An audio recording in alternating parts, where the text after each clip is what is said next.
ভিডিওতে দেখতেই পাচ্ছেন আমার এই গাছটার বয়স 2 বছর। দেখুন কি পরিমাণ ফল হয়েছে। এই ছোট্ট গাছে অন্তত 20-22টা ফল হয়েছিল। কড়া মিষ্টি স্বাদের একটা লেবুর ভ্যারাইটি এই কাটি, এবং রসও প্রচুর। দেখুন কিন্তু অনেক কম, দেখুন একটা দুটো সিড আছে। দারুন দারুন, ভীষণ মিষ্টি, ভীষণ মিষ্টি। 10টা সুইট অরেঞ্জ বলেছিলাম তাই না, 10টাই সীমাবদ্ধ রাখতে পারলাম না, আরো দুটো জাতের কথা বলবো। এই যে গাছটা দেখছেন এটা নাটাল, এটা ব্রাজিলের একটি বিখ্যাত সুইট অরেঞ্জের। নমস্কার, আমি সুদীপ্ত, রংধনু গার্ডেনে সবাইকে স্বাগত জানাই। কিছুদিন আগেই আপনাদের সামনে একটি ভিডিও নিয়ে এসেছিলাম, সেরা কিছু সুইট অরেঞ্জের ভ্যারাইটি। সেই ভিডিওতে আমি বলেছিলাম আপনাদেরকে কাটার ভ্যালেন্সিয়া লাগানোর কথা, ভ্যালেন্সিয়া অলিন্ডা, জাফা এবং ইন্ডিয়ান শিখি। আজকের প্রতিবেদনে আরো 5টি ভ্যারাইটির কথা বলবো, যেগুলো ছাদ বাগানে অবশ্যই আপনাদেরকে রাখতে হবে। কোনো ভুলভাল ভ্যারাইটি নয়, যে ভ্যারাইটিগুলো অথেন্টিক, যার ফলন ভালো হচ্ছে, খেতে ভালো হচ্ছে, ছাদ বাগানে ভালো রেজাল্ট দিচ্ছে, রস শোকাচ্ছে না, টেস্ট ভালো আসছে, সেগুলোই দর্শক বন্ধুরা লাগাতে হবে। অকারণে উল্টো পাল্টা ভ্যারাইটি লাগিয়ে টাকা খরচ এবং সময় নষ্ট করে একদম লাভ নেই। চলুন আজকের ভিডিও শুরু করা যায় এবং সেরা কিছু মুসম্বি বা সুইট অরেঞ্জের ভ্যারাইটি আপনাদের সামনে তুলে ধরার চেষ্টা করব।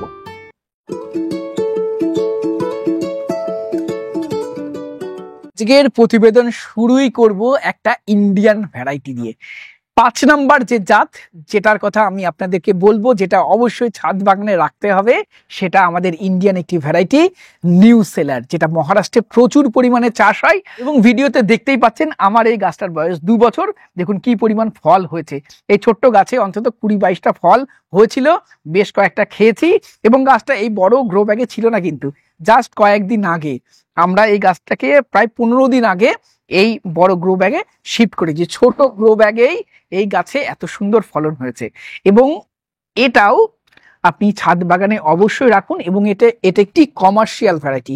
যারা কমার্শিয়াল ভাবে লেবু চাষ করতে চাইছেন, তারা এই নিউ সেলার ভ্যারাইটিটা অবশ্যই কমার্শিয়াল ভাবে চাষ করতে পারেন। এই লেবুটা আমরা দেখেছি, এটা নভেম্বর মাস অব্দি আপনি এর টেস্ট করতে পারবেন।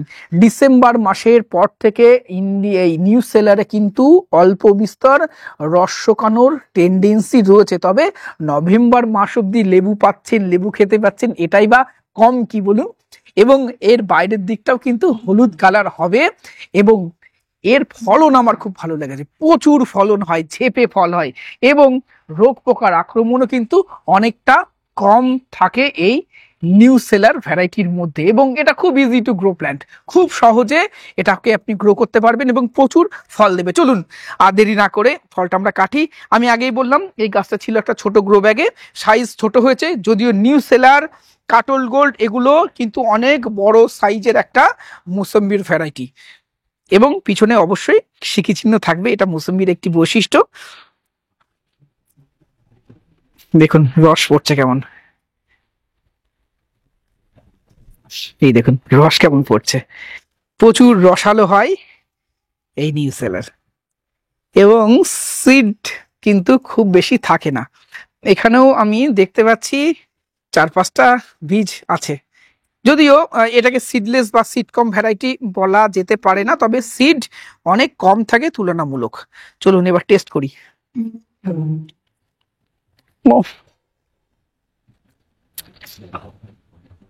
কড়া মিষ্টি স্বাদের একটা লেবুর ভ্যারাইটি এই নিউ সেলার। টকের একটা হালকা টাচ রয়েছে, কিন্তু কড়া মিষ্টি। এটা ম্যাচিওর হয়ে গেছে মোটামুটি। অক্টোবর মাসের থেকেই আপনি নিউ সেলার একদম নিঃসংকোচে পেরে খেতে পারবেন। এবং এটা দারুণ একটি ভ্যারাইটি। তবে এর আগের ভিডিওতে যখন আমি ভ্যালেন্সিয়া অলিন্ডা, জাফা বা কাটার ভ্যালেন্সিয়া যখন খেলাম, মধ্যেটা যতটা সফট পেয়েছিলাম, এটা কিন্তু তুলনামূলক সেই সফটনেসটা একটু কম এবং দাঁতে কিন্তু হালকা বাজছে। অনেস্টলি আমি রিভিউ আপনাদের সামনে দেব, কোনো ভুলভাল কথা বলবো না। তবে এটার ফলন এবং টেস্ট আমার দুটোই খুব ভালো লেগেছে। ইজি টু গ্রো প্ল্যান্ট, তাই অবশ্যই ছাদ বাগানে এই নিউ সেলারটা আপনি রাখুন। নিউ সেলের কথা যখন হচ্ছে তাহলে আর একটা ভ্যারাইটির কথা অবশ্যই বলতে হবে, সেটা এই যে ভ্যারাইটিটা দেখছেন, এটা কাটল গোল্ড। এটাও ইন্ডিয়ান ভ্যারাইটি, মহারাষ্ট্রের কাটল অঞ্চলে এই লেবুটা প্রচুর চাষ হয়। নিউ সেলারের একটি সিলেকশন ভ্যারাইটি হলো এই কাটল গোল্ড। এবং এই কাটল গোল্ড অসাধারণ একটি সুইট অরেঞ্জ বা মুসম্বির একটি ভ্যারাইটি। এটাও আপনি ছাদ বাগানে অবশ্যই করতে পারবেন, এবং আমি আপনাদেরকে বলবো কাটল গোল্ড পারলে কমার্শিয়ালি করুন। এটাও খুব ভালো একটি ভ্যারাইটি, প্রচুর ফলন দেয়, এবং এই গাছেও কিন্তু সেকেন্ড টাইম ফলন আসার টেন্ডেন্সি রয়েছে, তবে 12 মাসই কিন্তু বলা যাবে না। এই দেখুন, এই গাছে প্রচুর পরিমাণে ফুল এসেছে। আমি আগেও বলেছি আমি আপনাদেরকে, আমি সুইট অরেঞ্জ বা কমলার আমি অফ সিজনের ফল নেওয়ার খুব বেশি পক্ষপাতী নই, কারণ অফ সিজনের ফুড কোয়ালিটি আমার খুব একটা ভালো লাগে না। তাই কাটল গোল্ডের এই যত ফুল এসেছে আমি সবগুলোই ফেলে দেবো, গাছটাকে গ্রোথ করব যাতে সিজনে প্রচুর পরিমাণে ফল আসে। এই গাছটার বয়স মোটামুটি ভাবে 3 বছর। এই গাছটিকে আমি এখন ফার্টিলাইজার দেব এবং দিয়ে গাছটাকে আরো গ্রোথ করিয়ে রাখবো নেক্সট সিজনের জন্য। আর আপনাদেরকে বলবো কাটল গোল্ড অবশ্যই ছাদ বাগানে রাখুন, সেরা একটি ভ্যারাইটি। এরপরে আপনাদেরকে বলবো আর একটা মালটার জাত ছাদ বাগানে রাখুন। এই জাতটার নাম নিয়ে কনফিউশন রয়েছে, অরিজিনাল নাম আমার জানা নেই। ইয়েলো মাল্টা 2 বলে আমি এই জাতটা সংগ্রহ করেছি, তবে এর ক্যারেক্টারিস্টিক গুলো আমার বেশ ভালো লেগেছে। প্রথমত রস শোকায় না, বাইরের দিকটা হলুদ হয়, ফলনও যথেষ্ট ভালো হয়, এবং ফ্লেভার টেস্ট দুটোই আমার ভালো লেগেছে, এবং গাছেও রোগ পোকার আক্রমণ খুব বেশি হয় না বললেই চলে, এবং ফলন কিন্তু প্রতি বছরই বেশ ভালো হয়। এই দেখুন গাছে বেশ কয়েকটা ফল ধরেছে, চলুন একটা ফল আমরা আজকে টেস্ট করে নিই। এই হলো ইয়েলো মালটা 2।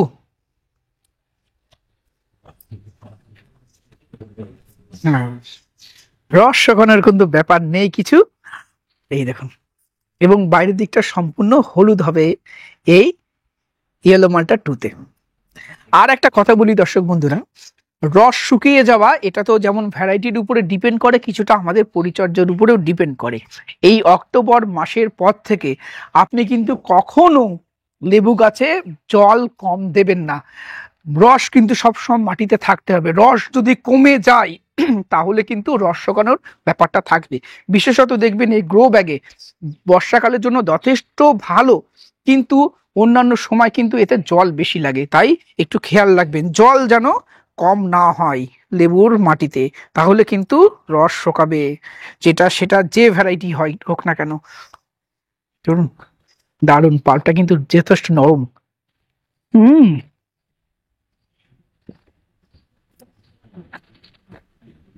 এটারও ফ্লেভার কিন্তু খুব সুন্দর, ফ্লেভার সুন্দর, যদিও এটা ম্যাচিওর হয়নি এখনো, মিষ্টতা তাও বেশ ভালো এসছে, টকের একটা টাচ রয়েছে। অবশ্যই এটা কালেকশনে রাখুন। এটা হলো ইয়েলো মালটা 2। এরপরে আপনাদেরকে বলবো আমার আর একটা খুব পছন্দের লেবুর ভ্যারাইটি, যদিও এই লেবুটার নাম নিয়েও কনফিউশন রয়েছে, অরিজিনাল নাম আমার জানা নেই। এই যে ভ্যারাইটিটা দেখছেন এটা হলো মিশরীয় মালটা, তবে এর ক্যারেক্টারিস্টিকগুলো খুব ভালো লেগেছে, যেমন রস শোকায় না, যেমন এই লেবুটা সব বাইরের দিকটা পুরো হলুদ হয়ে যাবে এবং খেতে ভীষণ ভালো। এটা কাঁচা অবস্থায় খেলে টক টক লাগে, কিন্তু যদি আপনি নভেম্বর মাসের পর থেকে খান এর মতো মিষ্টি লেবু মনে হয় আমাদের মার্কেটে নেই। ইন্ডিয়ান সিকি আর মিশরীয় মালটা সব থেকে মিষ্টি লেবু বলে আমার মনে হয়েছে। চলুন এবার কাটি, এবং রসও প্রচুর, দেখুন কিন্তু অনেক কম, দেখুন একটা দুটো সিড আছে, এই দেখুন একটা সিড এই লেবুতে দেখতে পাচ্ছি।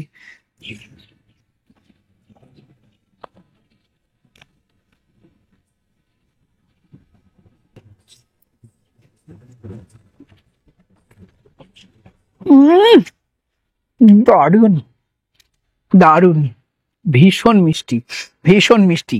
এবং এই মিশরী মালটা যত দিন যাবে বাইরের দিকটা যত হলুদ হবে এর রসের ডেন্সিটি তত বাড়বে, অর্থাৎ রসের গাঢ়ত্ব এবং আপনি মুখে দিলেই আপনার একটা আলাদা রকমের ফ্লেভার ফিল হবে, যেটা অবশ্যই আমার ভীষণ ভালো লাগে। এবং এটা ছাদ বাগানে অবশ্যই রাখুন। এই মিশরীয় মালটা খুব কম টাকায় আপনি নার্সারি থেকে এটা সংগ্রহ করতে পারবেন এবং দারুণ একটি ভ্যারাইটি। এরপরে আপনাদেরকে বলবো আর একটা সুইট অরেঞ্জের ভ্যারাইটি, বিশ্ববিখ্যাত ভ্যারাইটি। এটা হলো স্ট্রবেরি অরেঞ্জ। এটা অবশ্যই ছাদ বাগানে করুন। এর ফল আমার কাছে হয়নি, তবে আমি বাইরে একটি জায়গায় খেয়েছি, আমার ভীষণ ভালো লেগেছে এই স্ট্রবেরি অরেঞ্জ। এই গাছটাও বেশ বড় হয়ে গেছে, আশা করা যায় নেক্সট ইয়ার এই গাছেও ফল পাবো, তখন এই ছাদ বাগান থেকেই এর রিভিউ দেব। এর সাথে আর একটা জাত বলবো, যেটা কয়েকদিন আগেই বন্ধু গতির বাড়ি খেয়েছিলাম, এটা পাইনঅ্যাপেল। এই সুইট অরেঞ্জটাও পৃথিবী বিখ্যাত এবং ভীষণ সুন্দর খেতে, ফলনও খুব ভালো হয় এবং টক মিষ্টির একটা সুন্দর ব্যালেন্স এই পাইনঅ্যাপেলের মধ্যে দেখেছি। এটাও অবশ্যই আপনারা আপনাদের কালেকশানে রাখুন। 10টা সুইট অরেঞ্জ বলেছিলাম, তাই না? 10টাই সীমাবদ্ধ রাখতে পারলাম না, আরো দুটো জাতের কথা বলবো। এই যে গাছটা দেখছেন, এটা নাটাল। এটা ব্রাজিলের একটি বিখ্যাত সুইট অরেঞ্জের ভ্যারাইটি, প্রচুর চাষ হয় এই নাটাল ব্রাজিলে। এই দেখুন একটা ফল দাঁড়িয়েছে, এটা অনেক লেট ভ্যারাইটি, আমি পারছি না, ম্যাচিওর হলে আপনাদের সাথে অবশ্যই টেস্ট রিভিউ আমি নিয়ে আসবো। নাটালটা অবশ্যই কালেকশানে রাখুন, একদম দেখুন কম্প্যাক্ট গ্রোথ হয় এই নাটালে, অবশ্যই রাখতে হবে এই নাটাল আপনাদের কালেকশানে। এই যে গাছটা দেখছেন, এটা আর একটা সুইট অরেঞ্জের ভ্যারাইটি, এটা হলো পেরা। পেরা অবশ্যই কালেকশানে রাখুন, আমার ভীষণ ভালো লেগেছে। এটাও অনেক লেট ভ্যারাইটি। এই গাছটা যদিও আমি ফল হয়নি, এই জাস্ট কিছুদিন আগে ফুল এসেছিল, গুটি সেট হয়েছে, যদিও ইচ্ছা নেই গুটিটা রাখার, কিছুদিন পরে ছিঁড়ে ফেলবো, গাছটাকে গ্রোথ করাবো, নেক্সট ইয়ার নিশ্চয়ই গাছে ফল আসবে। এছাড়াও আপনারা হ্যামলিন এবং ওয়েস্টিন এই দুটো ভ্যারাইটিও আপনাদের কালেকশানে রাখতে পারেন। তবে দর্শক বন্ধুরা, আমি এখনই বলছি না, কারণ চারা অ্যাভেলেবেল সব জায়গাতে হয়নি, চারা পাওয়া গেলেও অনেক জায়গায় ভুলভাল চারা এই সময় নতুন ভ্যারাইটিগুলোতে সেল হবে। এছাড়াও আপনাদের বলবো ভ্যালেন্সিয়ার অন্যান্য জাতগুলো কালেকশনে রাখুন, যেমন লেট ভ্যালেন্সিয়া, মিডনাইট ভ্যালেন্সিয়া, এই ধরনের ভ্যালেন্সিয়া জাতগুলো যদি সঠিক ভ্যারাইটি আপনি কালেক্ট করতে পারেন অবশ্যই কালেকশনে রাখুন। সাথে জেওসোর ভ্যারাইটিগুলো, এই জেওসোর ভ্যারাইটিগুলো এই নাটাল, হ্যামলিন, পেরা, ভ্যালেন্সিয়া এগুলোই আছে, কিন্তু ওদের কমফোর্টেবল রুট স্টকে দেয়, তাই ফুড কোয়ালিটি এবং গাছের গ্রোথ দুটোই খুব সুন্দর হয়। জেওসোর গাছ পারলে অবশ্যই কালেক্ট করে রাখুন। আর আজকের প্রতিবেদন কেমন লেগেছে কমেন্ট বক্সে লিখে জানাবেন। আপনাদের মতামত অবশ্যই কমেন্টে শেয়ার করবেন। আপনি যদি কিছু বলতে চান অবশ্যই কমেন্টে শেয়ার করবেন, আমি সেটার রিপ্লাই দেওয়ার চেষ্টা করব। আজকের ভিডিও ভালো লাগলে একটি লাইক করবেন, নতুন হলে চ্যানেলটি সাবস্ক্রাইব করে রংধনু গার্ডেনের সাথে থাকবেন। নমস্কার, সবাই খুব ভালো থাকবেন।